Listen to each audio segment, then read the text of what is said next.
दोस्तों जय मसीह, आप सभी का प्रभु यीशु मसीह के नाम में बहुत बहुत स्वागत है 5 minutes Bible study with pastor Daniel Raj के इस प्रोग्राम में। आज का विषय रखने से पहले दोस्तों जल्दी से आपको याद दिला दूं, मेरे चैनल को अगर आप पहली बार देख रहे हैं और हम उससे जुड़े हैं और आपने अभी तक सब्सक्राइब नहीं किया है तो जल्दी से करना है। और आपको करना क्या है कि दोस्तों सब्सक्राइब करने के बाद में आइकन बेल प्रेस करना ना भूलें, ताकि जब मैसेजेस अपलोड होते हैं तो वो आप तक पहुँच जाएंगे और आप जो है मुझे देख सकते हैं। मैं लाइव आता हूँ पेज से, फेसबुक पेज से, यहाँ से भी आप जुड़ सकते हैं। और आपको करना क्या है कि डेनियल राज पेज पे जाना है और ये जो थंब है उसको प्रेस करना है या क्लिक करना है, फिर आप मेरे साथ में जुड़ जाओगे। मसीह मंथन बैठक व्हाट्सएप ग्रुप, ये एक नया ग्रुप स्टार्ट किया है जिसमें 700 से भी ज़्यादा लोग जुड़ चुके हैं। गलत शिक्षाओं के प्रति जो है हम एक मुहिम को स्टार्ट करेंगे लॉकडाउन के बाद में। इसकी पहली बैठक मुंबई से होगी और इसके लिए आपको करना क्या है, आपको सदस्य बनना है और इनमें से किसी एक नंबर पे कॉल करना है और कॉल करके आपको उन्हें कहना है कि व्हाट्सएप ग्रुप में आपको ज्वाइन करें ना। समय सीमा जो है कॉल करने की वो सुबह 10 से रात को 9 बजे तक ही है। अगर आपका नंबर कोई नहीं उठाते हैं तो दोबारा कोशिश करिए, अगले दिन फिर कोशिश करिए और जब तक नहीं करते कोशिश करते रहे। चलिए दोस्तों, आज का विषय आपके बीच में रखने जा रहा हूँ। जैसे मैं आजकल कह रहा हूँ मेरे पिछले वीडियोस में भी कि यीशु की कलीसिया यूनिवर्सल है, सर्वव्यापी है। एक कलीसिया है और यीशु उसका बड़ा रखवाला है, असली पास्टर है, सच्चा पास्टर है और यीशु हेड है कलीसिया का, ठीक है ना। और हम जितने भी डिनोमिनेशंस के लोग हैं, 3000, 4000, 6000 जितने भी डिनोमिनेशन है पूरी दुनिया में, हम सब मिलाकर उसके एक अंग हैं। We are the body of Christ ना। उसके वसीले से, उसके क्या कहते हैं संदर्भ में मैं बहुत सारी टीचिंग्स दे रहा हूँ, सिखा रहा हूँ। 26 साल से कॉन्टेक्स्ट के साथ में कई स्टडीज करने के बाद में, हर एक स्टेटमेंट को जानने के बाद में मैं आपके बीच में कोई ना कोई बातों को रखता हूं और जिसको आप लोग देखते आ रहे हैं ना। दोस्तों आज का जो विषय है, मैं इसलिए मजबूर हुआ हूं क्योंकि मुझे काफ़ी कॉल्स आ रहे हैं, विशेष करके नए विश्वासी लोगों का, और वो पूछते हैं कि पास्टर डैनियल हम क्या करें। उद्धार पाकर एक दिन हो गया, एक हफ्ता हो गया, एक महीना, एक साल या जो भी उनका वक्त हुआ है, हम क्या करें। काफ़ी सिस्टर्स कॉल करती हैं जो घर पर रहती हैं, हाउस वाइफ हैं, यंग गर्ल्स एंड बॉयज़ हैं, और वो जानना चाहते हैं कि हम आगे क्या करें। तो मैंने उन सारी बातों को ध्यान में रखते हुए उन सभी लोगों के लिए विशेषकर ये वीडियो बनाई है। और साथ ही साथ जितने पास्टर्स हैं, लीडर्स हैं जो हाउस चर्च लेते हैं, आप भी इस वीडियो को ज़रूर देखें और इसमें से अगर आपको सीख सकें तो आप उनको ज़रूर सिखाएं ना। सबसे पहले आपको दो बातों का ध्यान रखना है। विश्वासी जिसका उद्धार हो गया है उसको दो बातों का ध्यान रखना है। मैं चाहता हूं कि आपको वो दो कौन सी बातें हैं उसको ध्यान रखना है। पहला है क्या क्या करना है और क्या क्या नहीं करना है। दोस्तों क्या क्या करना है और क्या क्या नहीं करना है ना, इसको देखिए। 99.9%, 99.9% गलती ये करते हैं विश्वासी लोग जिनका उद्धार हो जाता है। क्या करना है, जो करना होता है वो नहीं करते और जो नहीं करना होता है वो करते रहते हैं। तो इसका मतलब है कि उन्हें सीखना होगा, समझना होगा ये दो शब्दों को कि क्या करना है और क्या क्या नहीं करना है। मैं रिपीट करता हूं, क्या क्या करना है और क्या क्या नहीं करना है। चलिए दोस्तों, सबसे पहले बात करते हैं क्या क्या करना है। एक सही कलीसिया की खोज करें और साथ ही साथ वो कलीसिया का जिसका आपने खोज किया है या ढूंढा है सही कलीसिया, वहाँ का पास्टर भी सही होना ज़रूरी है।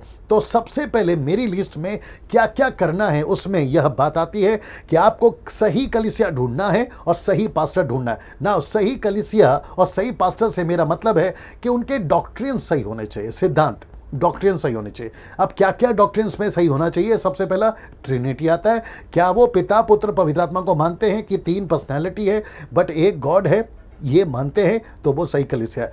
बपतिस्मा तीन नाम से होना चाहिए, पिता पुत्र पवित्र आत्मा, और एक बार डुबाना है। अगर ऐसा है तो वो कलीसिया या डॉक्ट्रिन सही है। दूसरा, अबाउट होली स्पिरिट यानी कि पवित्र आत्मा के बारे में उनका क्या मानना है, पास्टर का, लीडर का क्या मानना है। क्या वो ये सिखाते हैं कि पवित्र आत्मा आपको उसी दिन मिल जाता है जिस दिन आपका उद्धार होता है, तो वो कलीसिया सही है, वो पास्टर सही है। लेकिन अगर वो ऐसे सिखाते हैं कि आपको कोई ऐसी भाषा बोलना है, आपको कोई ऐसी भाषा को पहले मांगना है तब जाकर आपको पवित्र आत्मा मिलेगा, तो वो कलीसिया गलत है और वो पास्टर भी गलत है। ऐसी कोई भाषा नहीं है जिसको पवित्र आत्मा पाने के लिए आपको वो भाषा सीखनी है। जी नहीं, टोटल नॉन बिब्लिकल है और वो पूरी तरह से गलत है। तो आपको सबसे पहले ये चेक करना है कि आपका उद्धार हो चुका है, यीशु मसीह में आप आ चुके हैं, यीशु को आपने अपना उद्धार करता स्वीकार कर लिया। ट्रिनिटी को चेक करिए, बपतिस्मा चेक करिए, पवित्र आत्मा आपको उसी दिन मिल जाता है, अभिषेक भी आपको उसी दिन मिल जाता है और आप उसके बाद आपको कुछ नहीं करना है ना। इसको देखिए, वो चर्च और वो पास्टर क्या मिशन फोकस चर्च वाला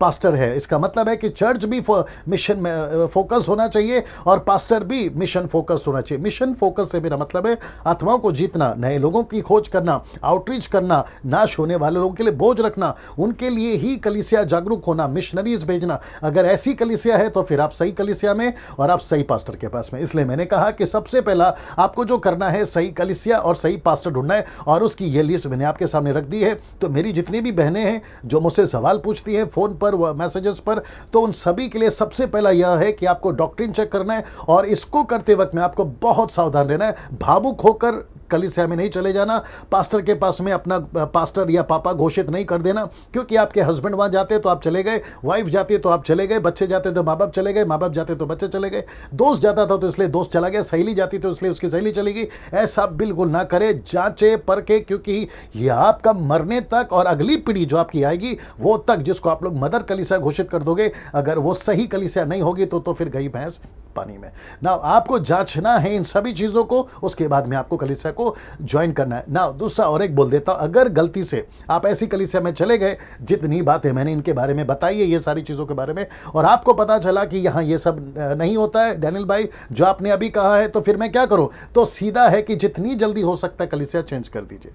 मैं रिपीट करता हूं कि जितनी जल्दी हो सकता है कलीसिया चेंज कर दीजिए और पास्टर को चेंज कर दीजिए, और ऐसी कलीसिया में जाए जिनका डॉक्ट्रिन बाइबल आधारित हो, सिद्धांत बाइबल आधारित हो। और ये सारे पॉइंट जो मैंने बताए, और मेरी पिछली बहुत सारी वीडियो से आप उसको भी चेक कर सकते हैं, और भविष्य में मैं बनाता रहूंगा। तो आपको बेसिक जो चीजें हैं वो ये जांचना है ना। दोस्तों यहां से आगे बढ़ते हैं, प्रतिदिन बाइबल पढ़ें खुद की भाषा में, और याद रखो बाइबल का पढ़ते वक्त में आप जिस भाषा में कंफर्टेबल है, हिंदी, मराठी, तेलुगु, तमिल, इंग्लिश, उर्दू, जो भी आपको कंफर्टेबल है उसी भाषा में पढ़े। याद रखो आपको कुछ एक्स्ट्रा नहीं करना है।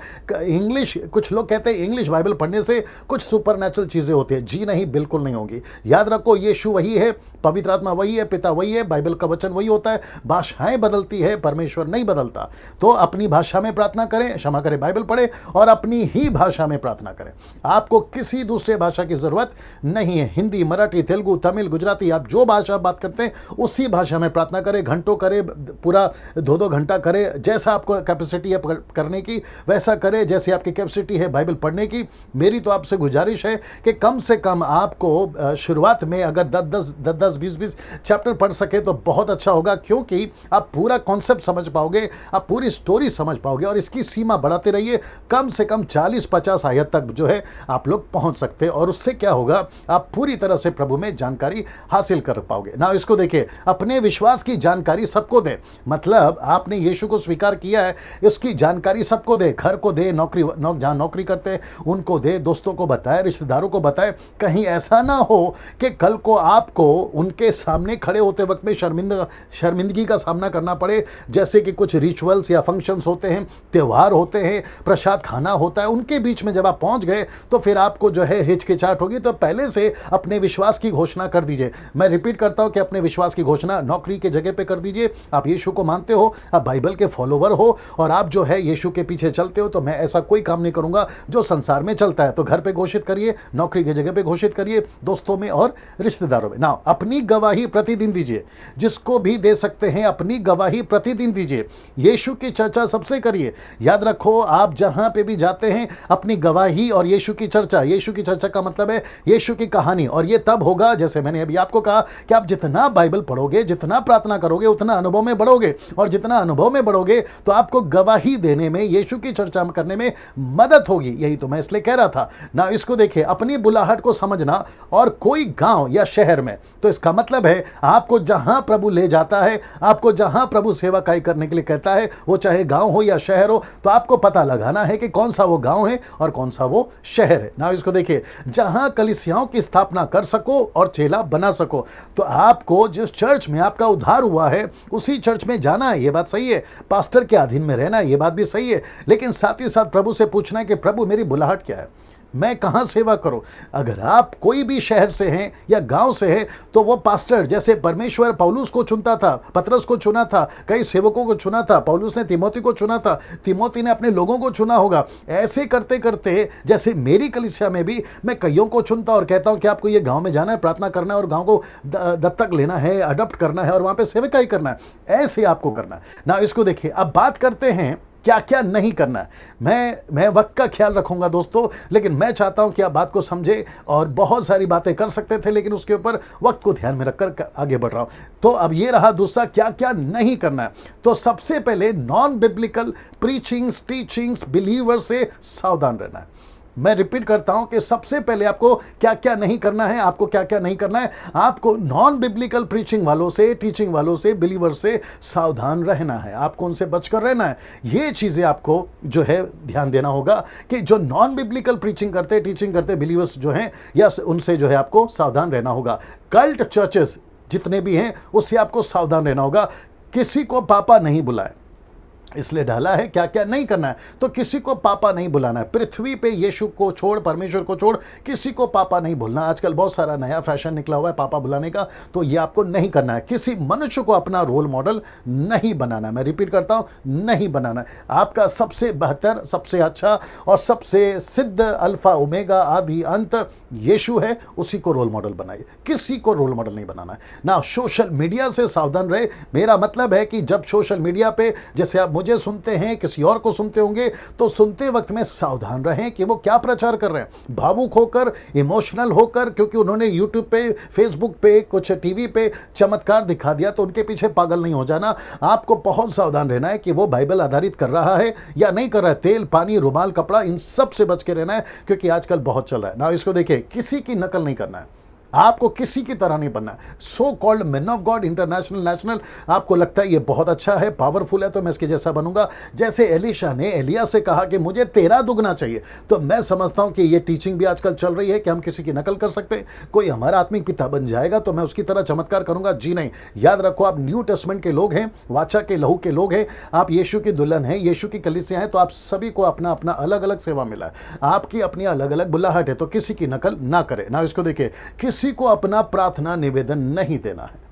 मैं रिपीट करता हूं, किसी को अपना प्रार्थना निवेदन नहीं देना है। मैं इसके ऊपर वीडियो बना चुका हूं, बात कर चुका हूं।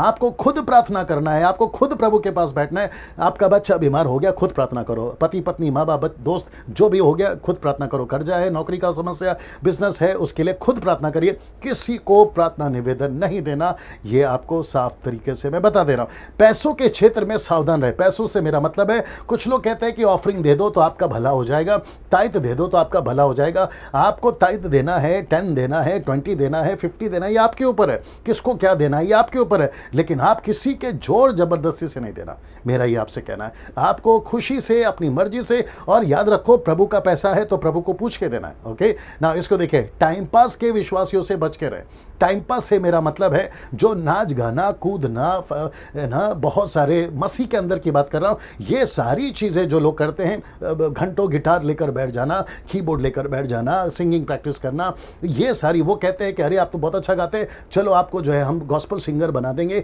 आप एक नई एल्बम निकालो। नहीं, हम इसके लिए नहीं आए हैं। वर्शिप मिनिस्ट्री का एक हिस्सा है, वर्शिप मिनिस्ट्री नहीं है। मैं रिपीट कर देता हूं कि वर्शिप जो है वो मिनिस्ट्री का एक हिस्सा है, पार्ट है, लेकिन वर्शिप मिनिस्ट्री नहीं है। सब कुछ वर्शिप नहीं है। आप वर्शिप कर सकते हैं, आराधना कर सकते हैं, गीत गा सकते हैं, गिटार बजा सकते हैं, सब कुछ कर सकते हैं, लेकिन वो मिनिस्ट्री के वसीले से होना चाहिए। और वो तब करे जब आपको प्रभु सही बुलाहट देता है और आप उसको लेकर चलते हैं ना। इसको देखिए, संसारिक बातों से बच करे। संसारिक बातों से मेरा मतलब है थिएटर्स जाना, पिक्चर के गाने सुनना, संसारिक में जो पाप होते हैं, दारू है, सिगरेट है, गलत काम है, उन सभी से आपको बच के रहना। दोस्तों, ये सारी चीजें मैंने आपको इसलिए बताई क्योंकि मैं चाहता हूं कि आप इस बात को समझें कि आपको क्या क्या करना है और क्या क्या नहीं करना है। ये दो चीज़ों पे ध्यान दीजिए, आप बिल्कुल परफेक्ट हैं, सही जा रहे हैं। इस वीडियो को जितना हो सकता है शेयर करें, दूसरों तक पहुंचाएं, ताकि दूसरे भी सीख सके। जो आपके रिलेटिव्स, आपके फ्रेंड्स जो अभी न्यू प्रभु में आए हैं, आप ये वीडियो उनको भी भेज सकते हैं